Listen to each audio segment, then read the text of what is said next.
In 1844, 15 Texas Rangers led by Captain Jack Hayes rode into a canyon outside Bandera and met 70 Comanche warriors. They rode out alive. The reason was not courage, it was a tool that fit in the palm of a ranger's hand. Today, you could not find one survival instructor in 50 who could explain what was actually in a ranger's saddlebags. Number 14 on this list saved more ranger lives than any firearm. And number 3, modern bladesmiths have spent decades trying to recreate it and still come up short. These were not gadgets. They were the difference between riding home and never being found at all. Before we start, hit that subscribe button, because what your great-great-grandfather knew about the Texas frontier might just surprise you. Let's count down the 25 forgotten survival tools Texas Rangers carried that nobody teaches anymore. Number 25th, the Sotol stock fire drill. Out on the brush country between San Antonio and the Rio Grande, matches were a luxury a ranger couldn't count on. Rain ruined them, river crossings ruined them, and a Green Ranger who depended on a tin of lucifers usually learned the hard way. The answer grew right out of the rocky soil. The Sotol plant, that yucca cousin with spiked leaves, sent up a tall, dry stalk every few years that hardened into something close to balsa wood. Cut a foot of stalk, split a fireboard from a second piece, and a ranger could spin up an ember in under 3 minutes with palm pressure alone. The Lippin Apache taught the trick to the first generation of rangers around 1839, and Bigfoot Wallace was said to keep a pre-cut Sotol drill rolled in his bedroll until the day he died. Today you'd struggle to find a Boy Scout troop that's even heard of it. Number 24th, buckskin moccasins. A pair of cowhide boots cost a ranger nearly $4 in 1846, almost a month's pay. The trouble was they fell apart fast in the Texas brush, and they made noise. A ranger creeping up on a Comanche horse herd in stiff leather boots would be spotted. Most rangers carried a soft-soled pair of buckskin moccasins rolled in their saddlebags, often traded from the Tonkawa or sewn at home from a deer hide tanned with the animal's own brain. 3 hours of work and a handful of sinew gave a man footwear that weighed almost nothing, soaked up the sound of dry leaves, and could be resold with a strip of green rawhide in the field. Captain John Coffee Hayes was photographed wearing them on raids deep into Comancheria. They were silent and repairable. Modern hiking boots cost $200, and they still leave a track a child could follow. Number 23, the pemmican pouch. The Plains Indians had figured out the perfect trail food 1,000 years before anyone even used the word survival. Pemmican was lean meat, usually buffalo, dried over a slow mesquite fire until brittle, pounded to powder, then mixed with rendered fat and a handful of dried mesquite beans or wild plums. A ranger carried his ration in a small rawhide pouch tied to his pommel, and it kept for a year without spoiling. 1 pound delivered 3,000 calories, more than a modern soldier eats in a full day, and a ranger could ride 90 miles on 2 ounces of it. The Comanche taught the recipe to the Tonkawa scouts, who taught it to the rangers. By 1850, it was standard issue. Today, survival kits sell vacuum-sealed energy bars at $4 a piece. Pemmican still works better. Number 22, the cotton bandana. A square of red cotton cloth cost 15 cents at a San Antonio dry goods store in 1853, and a ranger who did not carry 2 of them was a ranger asking for trouble. The bandana was the Swiss Army knife of the saddle. Soaked in creek water and tied around the neck, it dropped a man's core temperature 10 degrees in the August sun. Folded into a pad, it filtered grit out of muddy water before drinking. Tied over the lower face, it kept dust out of the lungs on a long ride behind cattle. It served as bandage, sling, signal flag, hat liner, gun rag, hobble, sweatband, and tourniquet. One ranger stationed at Fort Belknap recorded using a single bandana for 14 distinct tasks in a single week of patrol. Today, most folks could not list 5. Number 21, the tin coffee cup. If you took every Ranger journal that survived from 1840 to 1880 and laid them end to end, you would find one object mentioned more than horses, more than pistols, more than wives: the tin coffee cup. Coffee was the Ranger's currency, his clock, and his only dependable comfort on a freezing camp at 3 in the morning. The cup was usually a battered tin job with a rolled rim, holding about 10 ounces, often blackened from sitting on coals. Arbuckle's roasted coffee, sold pre-roasted in a yellow paper bag for 16 cents a pound, was the brand of choice when it appeared in 1864. Before that, Rangers roasted their own green beans in the same skillet they used for bacon. Lose your cup, and you would buy another one before you bought a new shirt. That's how much it mattered. Number 20, the pocket whetstone. A dull blade in the Texas Hill Country wasn't an inconvenience. It was a death sentence waiting on a slow horse. Every ranger carried a small Arkansas novaculite stone about 3 inches long, often wrapped in oiled rawhide and tucked into a vest pocket. The stone cost 40 cents in San Antonio and lasted 40 years if you treated it right. A ranger sharpened his Bowie knife every single evening, whether he had used it or not, working the edge in slow circles by firelight while the coffee boiled. The same stone touched up razors, awl points, and the working edge of a hatchet. Modern survival outlets sell ceramic rods and diamond plates for $30 apiece. Your great-great-grandfather's pocket whetstone, if you could find one, would still hold an edge sharper than anything in the camping aisle. Number 19, the sourdough starter pouch. Rangers could not carry yeast on the trail. It died, it spoiled, and it weighed too much.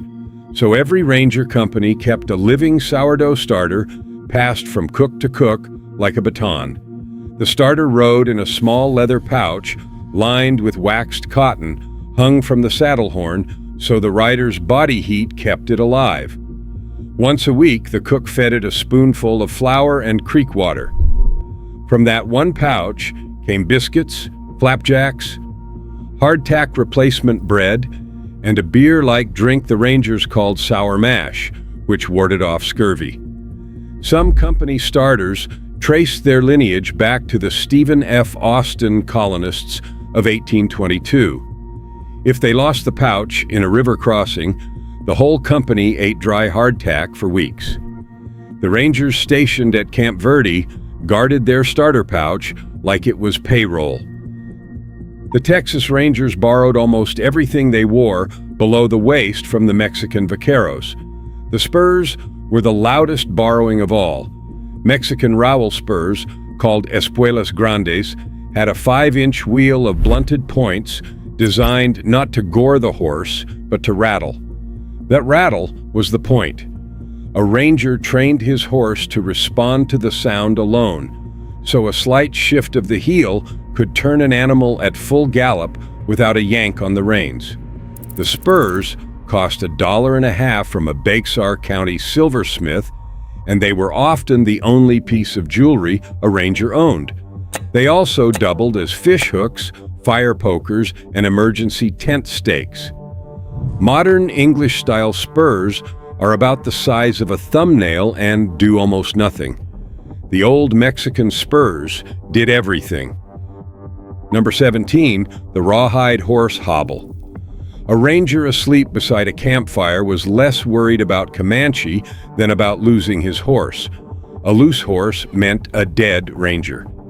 Every saddle carried a pair of rawhide hobbles, 2 strips of green hide tied with a quick-release knot looped around the horse's front fetlocks. Properly hobbled, an animal could graze in a 50-foot circle, but could not run more than a slow walk. Rawhide cost almost nothing, made from any deer or cow killed on the trail, and softened just enough overnight not to rub the horse raw. Modern rope hobbles cost $45 and chafe.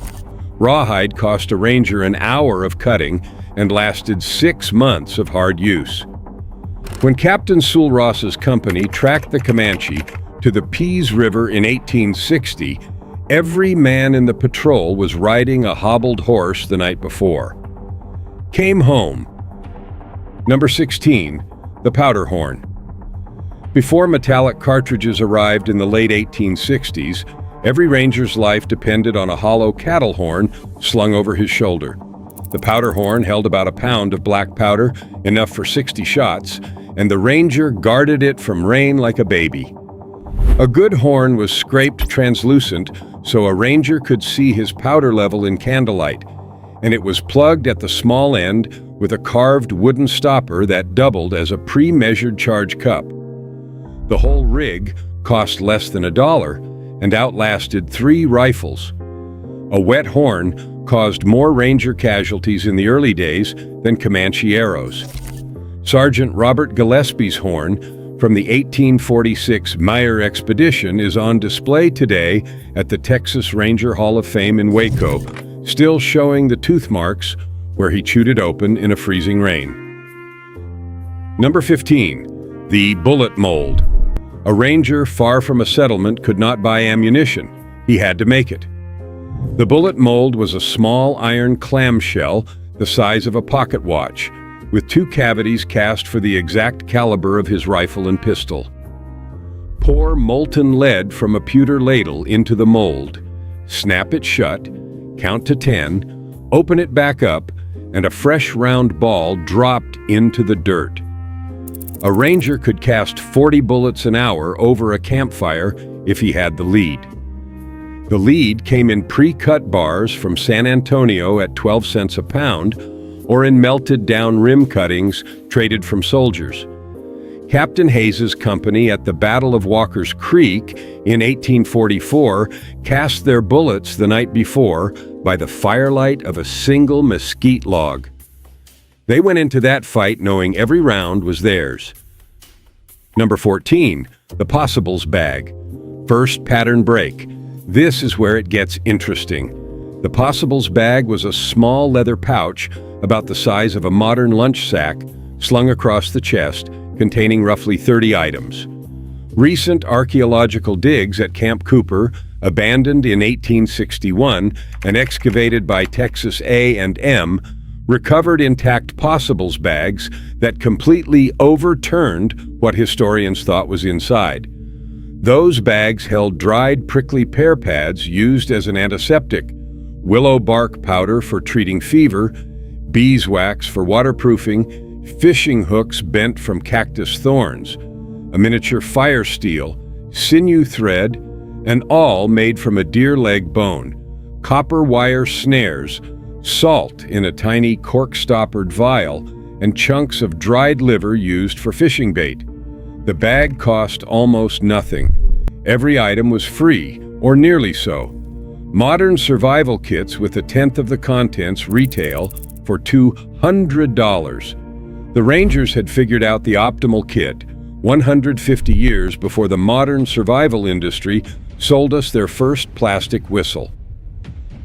A ranger on a ridgeline outside Eagle Pass needed to see for miles, and the brass 3-draw spyglass was his only option. The standard model, made by Bardou et Fils in Paris and imported through New Orleans, cost about $8 and gave about 15 times magnification. It weighed half a pound and folded down to fit a saddlebag. Rangers used it to spot dust trails, count cattle, and identify whether riders on the horizon wore U.S. Army blue or Mexican gray. The lens was glass and fragile, but the brass tube would survive a fall off a horse.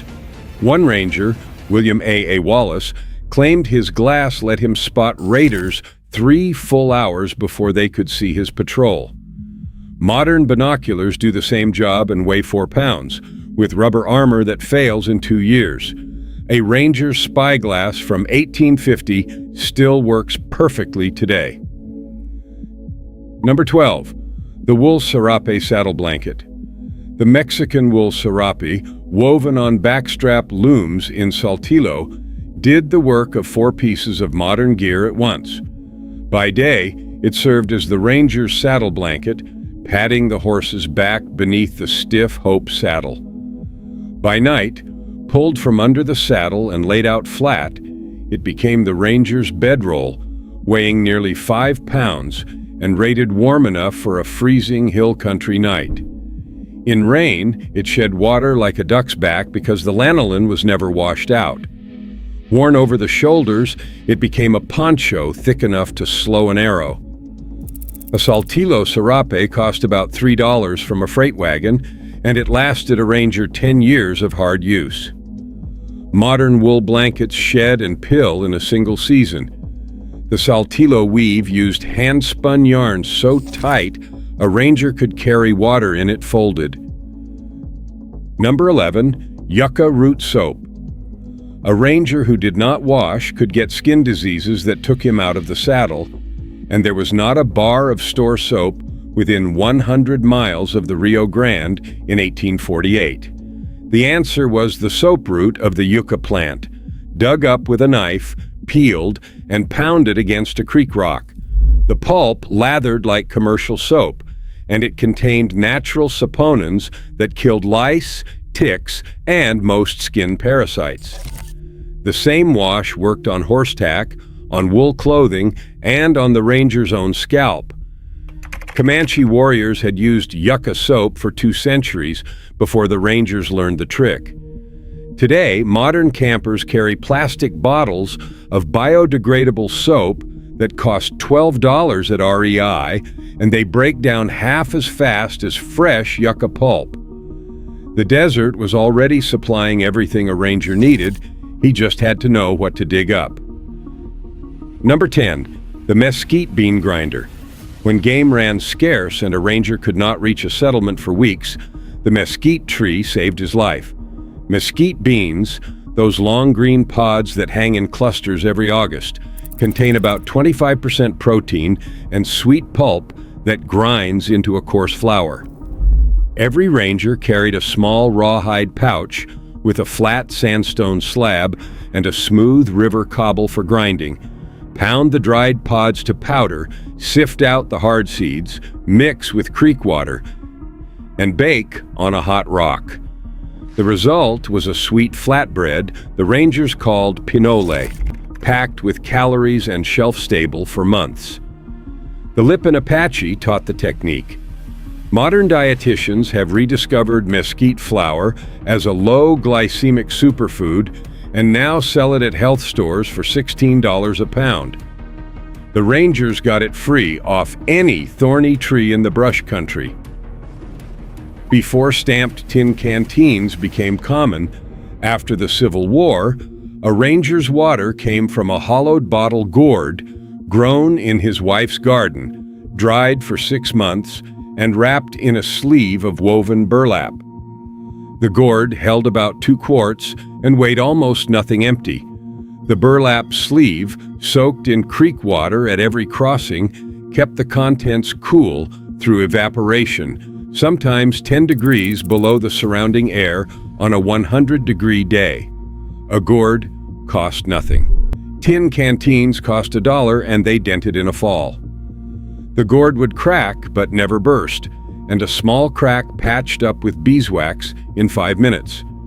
Modern hydration bladders fail at every seam after 2 seasons of use and cost $40. A Ranger's gourd canteen, if it survived, was passed down to his son and his grandson, growing more weathered and more cherished with every mile. A Ranger's tinder box was a small oval tin about the size of a deck of cards. It held 3 items: a chunk of gray English flint, a curved steel striker shaped to fit the knuckles, and a pinch of charred cotton called char cloth. Strike the flint sharp against the steel, throw a spark onto the char cloth, blow gentle, and a coal would form in 15 seconds. From there, the coal went into a nest of dried grass or cottonwood bark, and a ranger had fire even in pouring rain. The whole kit cost 60 cents at a Frontier general store and lasted 10 years. Matches were unreliable, expensive, and ruined by a single damp pocket. Flint and steel never failed. Modern ferro rods are sold today as a survival breakthrough, and the Rangers were doing the same thing with cheaper equipment 200 years ago. Number 7. The horsehair rope. Second pattern break. Now here is where things get strange.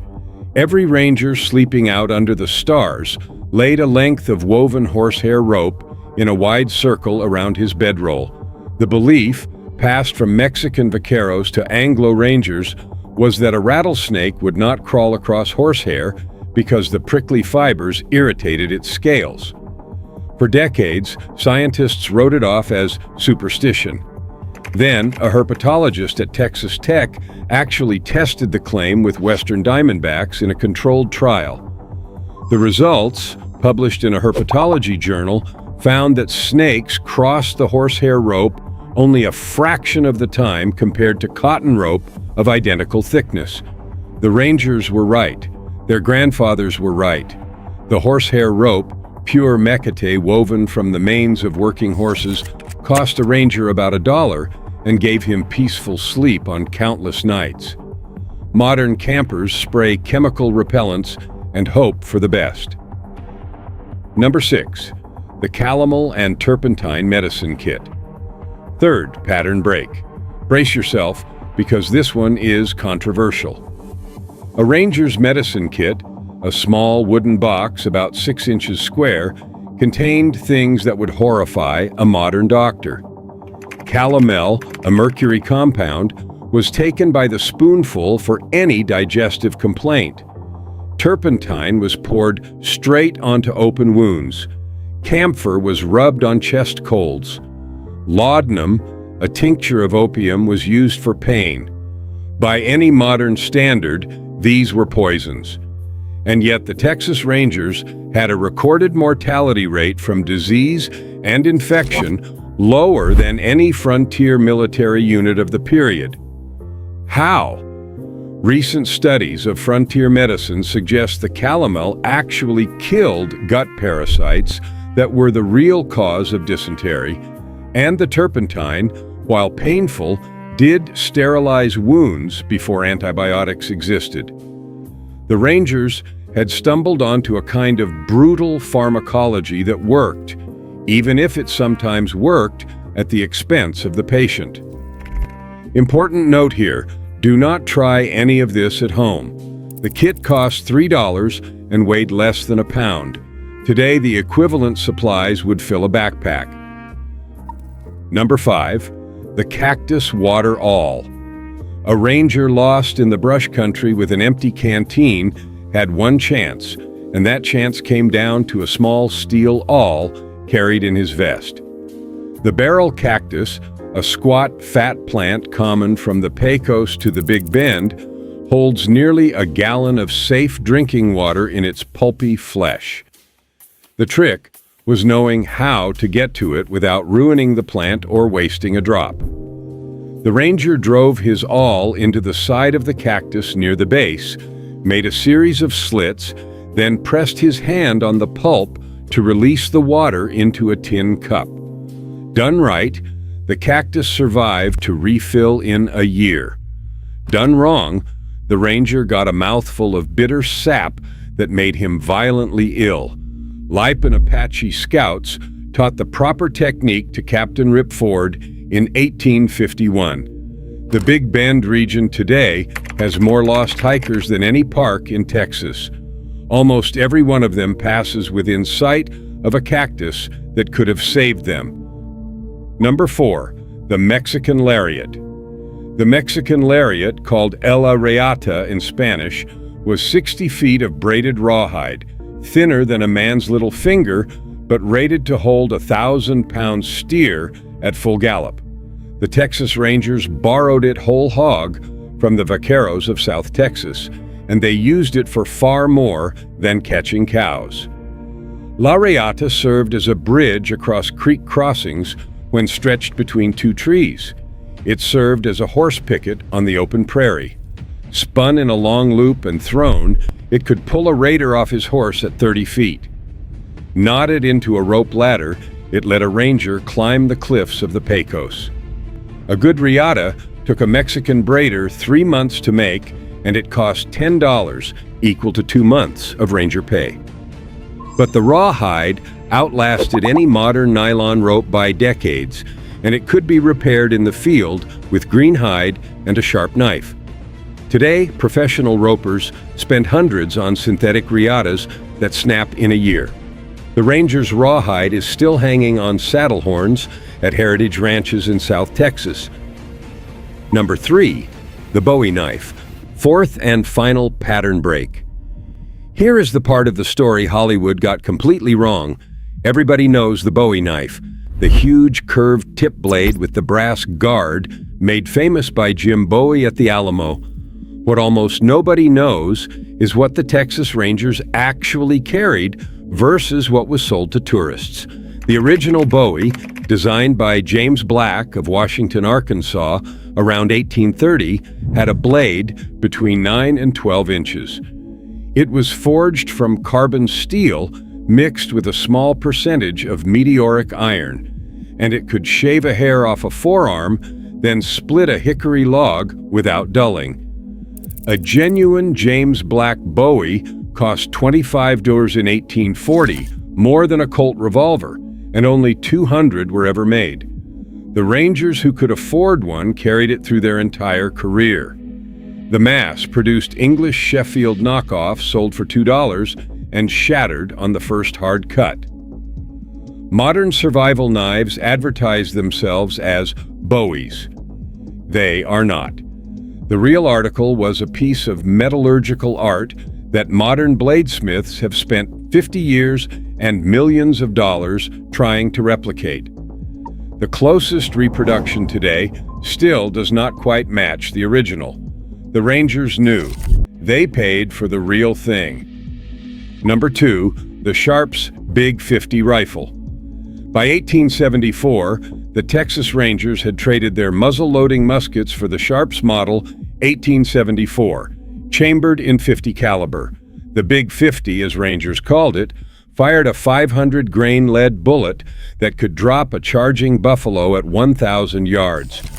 The rifle weighed 11 pounds, cost $50 from a Galveston importer, and it shifted the entire balance of the frontier in 3 short years.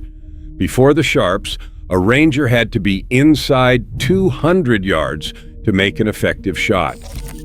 After the Sharps, he could engage from over half a mile, well outside the effective range of any bow or smoothbore on the plains. Captain John B. Jones, commanding the Frontier Battalion in 1875, equipped his entire company with the Sharps in a single requisition order. The historical record is clear. Within 4 years of that order, organized raids inside the Texas frontier had effectively ended. The rifle did the work of an army. Modern hunters still use the Sharps today and still call it the most accurate single-shot black powder rifle ever produced. A clean Big 50 in working condition sells at auction now for $12,000. And finally, in first place, the Colt Walker revolver. If a single object defines the Texas Rangers, it is the Colt Walker. In 1846, a Ranger captain named Samuel Walker rode east to Connecticut and met with a desperate inventor named Samuel Colt, whose previous revolver, the Patterson, had nearly bankrupted him. Walker handed Colt a list of changes based on actual frontier experience: a bigger frame, 6 chambers instead of 5, a heavier .44 caliber ball, a trigger guard, and a loading lever. The result, completed in 1847, was the most powerful repeating handgun in the world and remained so for nearly 40 years. The Walker weighed 4 pounds 9 ounces, was 15.5 inches long, and could be fired 6 times before reloading. Captain Jack Hayes's small company at the Battle of Walker's Creek in 1844 had used the earlier Patterson revolver to turn back a far larger force. With the Walker, the Rangers became, ounce for ounce, the most heavily armed cavalry on the continent. Only 1,100 Walkers were ever made. An original sells today for over $300,000. Samuel Walker himself died 9 months after the design was finalized, killed in the Mexican-American War, never seeing the way his revolver would change the West. But every Texas Ranger after 1847 carried the legacy of the gun bearing that captain's name. 25 tools, 25 small pieces of frontier knowledge that kept Texas Rangers alive when the West was a place a man could disappear into and never be heard from again. The Colt Walker, the Sharp's Big 50, the Bowie knife, everybody remembers those. But the Sotel stock, the gourd canteen, the yucca root soap, the horsehair rope laid in a circle against a rattlesnake, those are the items that vanished because nobody bothered to write them down. Tell me in the comments which one surprised you most, and tell me which one you would carry tomorrow if you had to ride out into the Texas brush with one piece of forgotten gear. Because somewhere out there, a ranger's great-great-grandson is still using the same flint and steel his ancestor carried, and he has never lit a match in his life.